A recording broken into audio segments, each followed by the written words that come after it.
Hey guys, Average Joe here, and I'm back with an update about a project that I had started at the beginning of last year. And I really haven't had time to work on that project much over the last several months. But I wanted to show you the current state of the project and where I'm headed with it in response to an email that I had recently received from a customer. In his case, he had a disc that had, or a plate that had a damaged plastic cover. And as a result, he ended up removing that plastic cover from the plate, much the same way that I did last year when I had taken off all the covers of my steel plates. And he wanted to know, what can he do to finish the steel, and also about any issues that he can expect as a result of removing the plastic cover.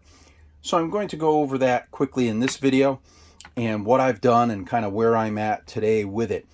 So a little over a year ago, I decided to remove all those plastic covers from a 552 Series 1. And it reveals, of course, the underlying steel plates. And essentially it's layered. There's multiple sheets of steel that are die cut. They're riveted together. There may be some other bonding in here. There may be glues. I haven't pried this apart, but they're definitely riveted together. And then the underlying tab underneath let's grab this here, underneath this plastic cover is a stamped tab, much like a louver on an old school rear window louver that you'd see on like a 60s muscle car. So that's what they did with these underlying plates, but the steel is unfinished. What I did, mine had a little bit of rust here and there on the plates, but what I did was I dipped them and let them sit overnight. I like 𝗣𝗥𝗢𝗄𝗡. I'm not getting paid for this. I just happen to like this product. But I let them sit overnight in 𝗣𝗥𝗢𝗡, which pretty much eliminates the rust on it. I rinsed them off, and then I used the same kind of tough paint, urethane paint, that they use on farming equipment. So there is a primer coat on here, and then there is a black top coat. And it's the exact same stuff that's being used on farming equipment. It's pretty tough. This stuff is nice. I love the look of it. Of course, it's not perfect, and I wasn't trying to be perfect. It's got a little bit of orange peel. You'll see various little drips here and there on the plates. But the end result I was pretty happy with. However, that's only getting you part of the way there. At this point, all I've done is manage to finish the underlying metal. There's a whole other challenge to doing this to your plates, and that is that when you remove these plastic covers, okay, you are removing about 3 millimeters of thickness in every dimension. So you're losing 3 millimeters this way, you're losing 3 millimeters this way, and you're losing 3 millimeters divided evenly, 1.5 here, 1.5 here, all the way around the perimeter of each plate. And that's a problem. What ends up happening is, when you look at the way that these fit the dumbbells, that 3 millimeters is what enabled this plate to sit in the proper position on this dumbbell and function correctly. But with the 3 millimeters missing, you now have a plate that cannot be properly held in place. It's not possible. Effectively, this, with all the plastic removed, this is rendered useless at the moment.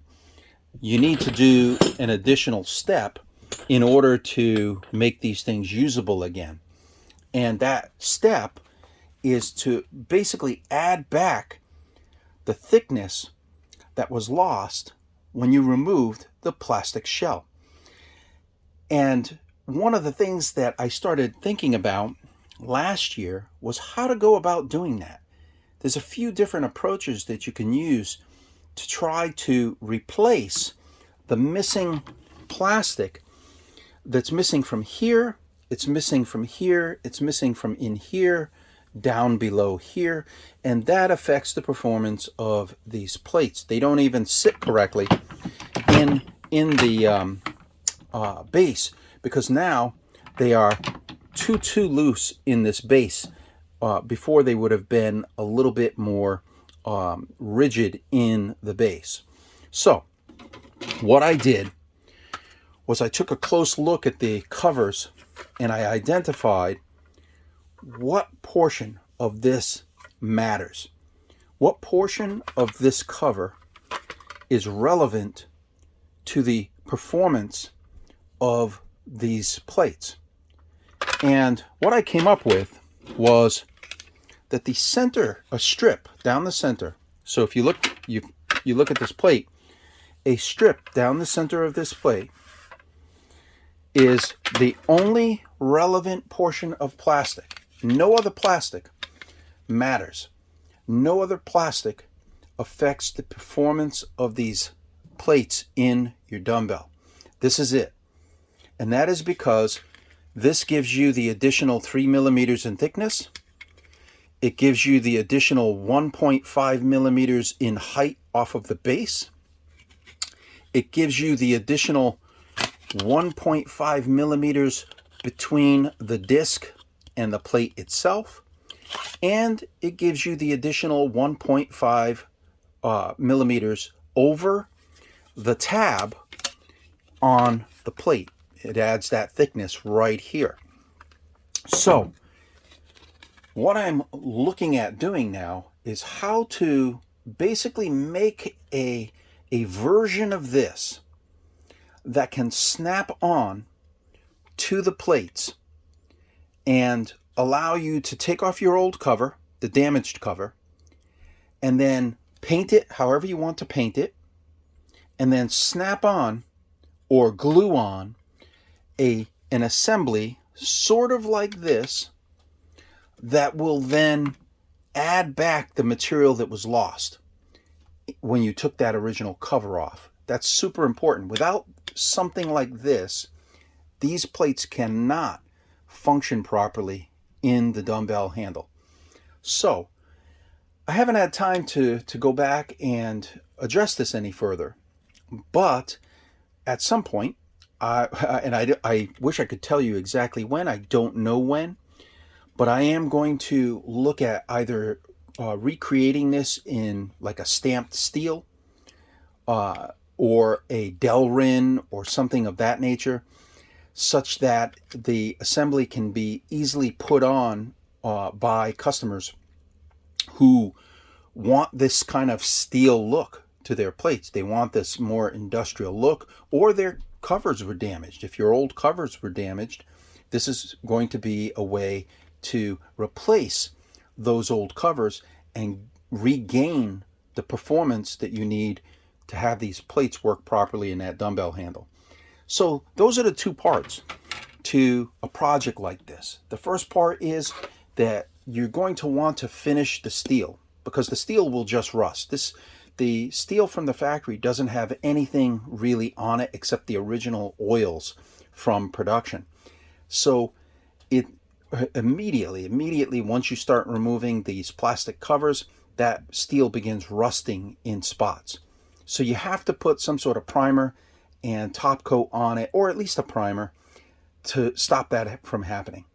And then the second part of it is that some sort of device or cover needs to be created in order to add back the lost thickness on the plates in all the critical locations here, around here, in here, and on both faces.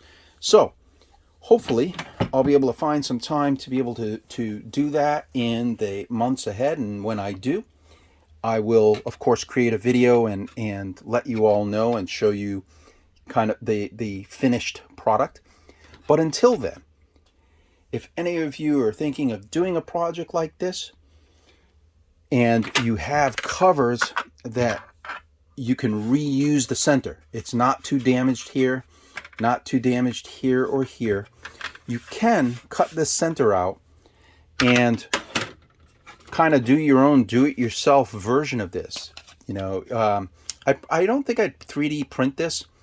I don't think I'd bother. You're not going to get the kind of strength and durability, I think, out of a 3D printed part that's only, 1.5 millimeters thick.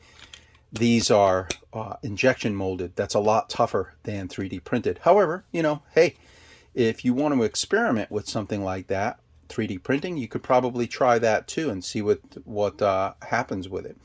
But yeah, so that's it, guys. That's where this project stands today, and you'll hear more about it in the hopefully the months ahead here when I have time in between everything else I'm doing. Thank you for watching. If you find my videos useful, I hope you'll hit the subscribe button and the like button, and I will see you all in the next video.